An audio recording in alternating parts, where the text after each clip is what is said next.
I know that this year GQ produced their list of the 10 best and worst dressed men in Britain.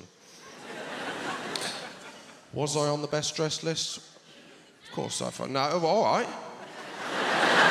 No, I wasn't. I was the second worst dressed man in Britain, according to GQ magazine.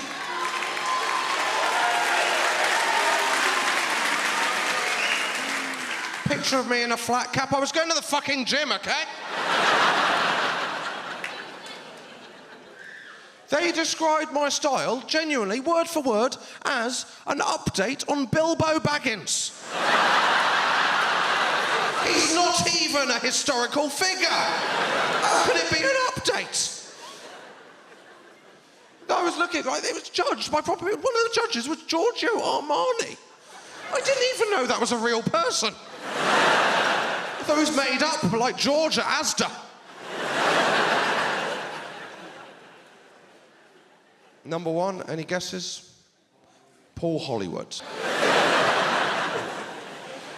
Paul Hollywood. I met him a few months ago, very nice man, and he came up to me and he said, oh, really, really unfair, isn't it, us two being voted the 2 worst dressed men in Britain? And I thought, well, me, yeah. Have a look at yourself, mate, you're a state. You've got bootcut jeans and your cuffs overturned. Also, while you're here, how much water do I need to put on a naan bread? Have you ever got a sleeper train? I was worried about missing it because it's the last train out of Edinburgh. I got there an hour and a half early. I don't know if you ever tried killing an hour and a half at Edinburgh Waverley Station at around midnight. There is very little to do. I think I am the person in the world who has come the closest at a station to paying 20p to weigh myself on those scales.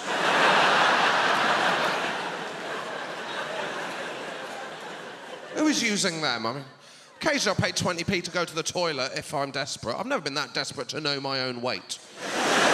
I mean, maybe if I'd paid for the toilet and I wanted to check I've got my money's worth. And they've always got the absolutely massive dial, haven't they? I mean, you've got to be confident that is going to be good news. Otherwise, there's going to be someone on the opposite platform going, fucking hell, the fat controller's back in town. It's like the countdown clock. I don't want to find out like that. Fat, I don't want to know. We'd be dispatched to the car park with a wheel on a stick. A trundle wheel. We just walk around for hours just clicking. I don't know what I'm learning here. Is this going to come up in the exam? Question 1, explain photosynthesis. Question 2, how big's the car park? To the nearest 10 clicks. That's why the best day in science, the best day in all of school, was when they go, and today we're going to watch the television. Fucking brilliant, like at home. No, not like at home, because this TV show will be shit. But then they build up the excitement, the teacher, by leaving the room and then slowly wheeling the TV back in like it was the fucking Queen. All hail the television. And then they'd fail to make it work for 20 minutes and wheel it back out and bring out the trundle wheels. No, I can deal with the issues. I can deal with the big issues. It's fine. Let's go. I would give a life prison sentence. Oh, you're worried now, aren't you? No, I would give a life prison sentence to anyone who works in Pret-a-Manger, and when I order an individual yoghurt, they fail to remind me to get a fucking spoon. Because they know in half an hour I'll be sat in a train, head in my hands, thinking, why do bad things happen to good people? I like the touchdown debit card. I like the chip debit card, I do. I've got the new chip passport, not such a fan of that.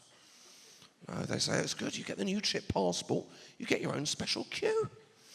Then you get to the airport and it turns out every fucker's got the new chip passport. You're all queuing up while one old bloke goes, this is fucking brilliant. I've got my own special queue. I don't mind doing the passport photos. Some people don't like doing passport photos. Some people enjoy it too much, don't they? You know the people, you know these couples, you go around to the house, you see they've got the passport photos taken together. Having a great time. I've never done that. Because I don't know about you, I've never been on a date to a post office. I used to prefer it when it was 4 separate photos. You had to nail it every time. It's better, wasn't it? Although my dad, who is very tight, once took advantage of that when he needed a new passport for me, my older brother, and him. You've never seen a man adjusting the height of a seat so fast in your life. Spinning it around like he was Fat Boy Slim going for a world record. Get in, get in, get out. I'm not Andy McNabb. We're not doing a job. I was hoping someone found the photos. Went, fucking hell, he's aged quickly, hasn't he?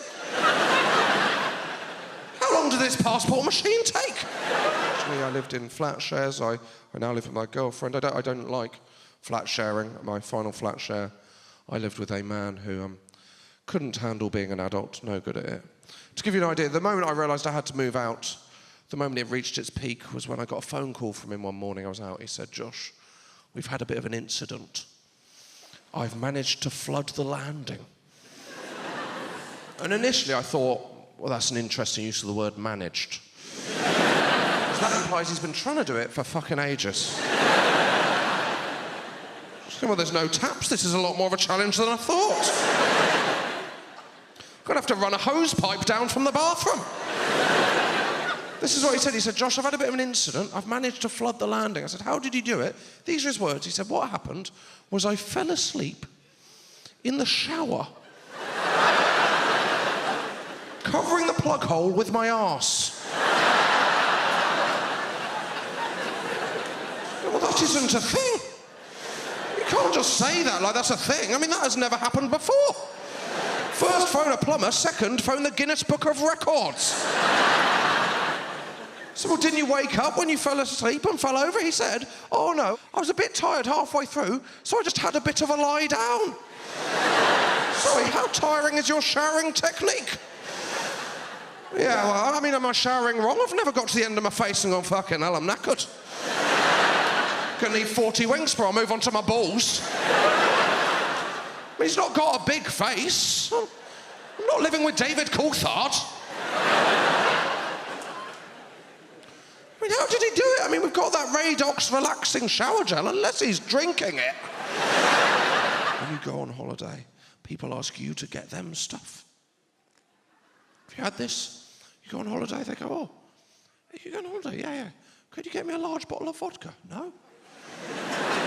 No, I couldn't, because I'm going on holiday, not doing a big shop. No thanks.